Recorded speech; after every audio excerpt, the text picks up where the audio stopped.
Is your summer holiday funding Israeli apartheid? The travel industry is complicit in Israel's attempt to wipe Palestine from the map, with booking companies such as Airbnb facing boycott calls from the Palestinian-led BDS movement. Behind flights, rentals and discount booking sites is an industry linked to high emissions, exploitation of labour and sometimes illegal Israeli settlements. Now, ethical travel isn't about being perfect, but if you're wanting to reduce harm this summer, here are 5 easy switches you can do. First, think about who you're booking through. Platforms such as Airbnb, Booking.com and Expedia have faced criticism for offering listings on stolen Palestinian land. Since 2018, Booking.com has actually doubled the number of listings in the West Bank and tripled them in East Jerusalem, and Airbnb has followed a similar pattern. So the United Nations has a database of companies linked to settlement activity, and these 3 companies are all included on it. And in the Netherlands, a group of NGOs filed a criminal complaint against Booking.com for facilitating the theft of Palestinian land. All 3 companies are now targets of the BDS movement.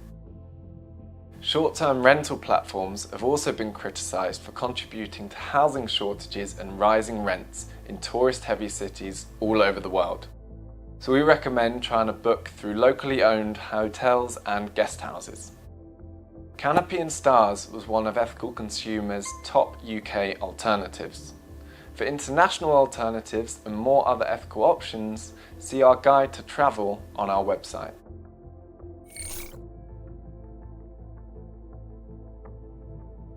Boycott campaigns have expanded into tourism. Now, it'll probably come as little surprise that Israel is high on the list, but despite its ongoing genocide in Gaza, 1.3 million people visited Israel last year. Most of these, 30%, were from the US, followed by France and then the UK.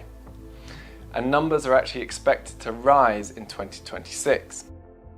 Meanwhile, a number of high-profile figures, from artists to activists, have called for a boycott of the US over its support for Israel, and others have called for a boycott of the UAE over its role in the Sudanese genocide.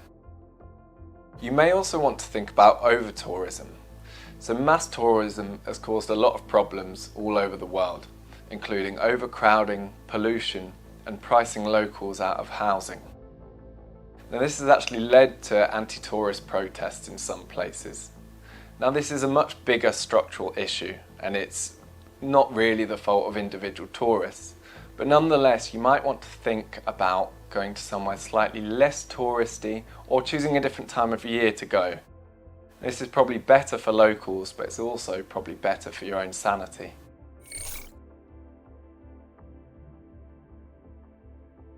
Best known for its commercial planes, Boeing is also one of the world's biggest weapons manufacturers. The company has faced scrutiny over supplying weapons to Israel, which have then been used against Palestinians in Gaza. Now, if you are flying, it's very hard to actually avoid using a Boeing aircraft, but choosing alternatives to flying is a good way to reduce your impact both environmentally and politically. Flying is one of our most carbon-intensive activities, and it's by far the biggest emitter per kilometre compared to any other mode of transport.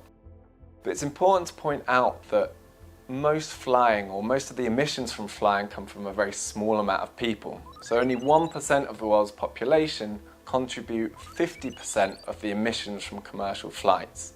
So basically a small elite of very wealthy people flying very often.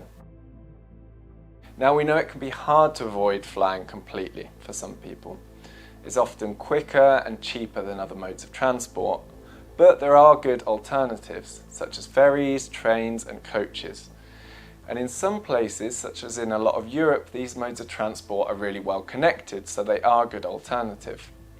We actually have a guide on our website that helps you avoid flying if that's something you want to do.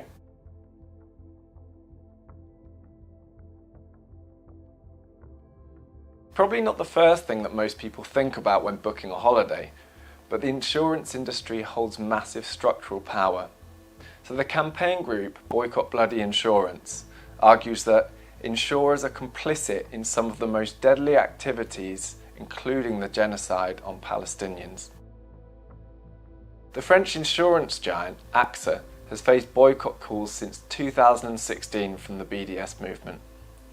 The company has $150 million worth of shares in companies arming Israel. Now, the BDS movement has called for people to boycott AXA until it fully divests. More broadly, many insurers are tied to the fossil fuel and defence industries. For example, Aviva alone has invested $880 million in defence contractors, while AXA generated almost $600 million from fossil fuel clients in 2024 through insurance and related services. So it's worth checking who your travel insurance is with. Between paying for travel, booking hotels and tapping your card abroad, going on holiday moves a lot of money through the financial system. Now, a bank account may feel like a very passive thing, but actually banks use money to provide loans and investments to businesses and even governments. Many of the biggest banks are complicit in Israel's genocide on Gaza. For example, Barclays, HSBC and Lloyds are all major financiers of companies that export arms to Israel. So if you're wanting to switch to an ethical alternative, which is very easy to do, we recommend switching to Triodos Bank, Nationwide or the Co-op. We've got more on this in a separate video we made or on our website. You can find links to all the guides, campaigns and resources that we mentioned in this video in the description below. So thank you for watching, and if you enjoyed it, please like and subscribe. Until next time.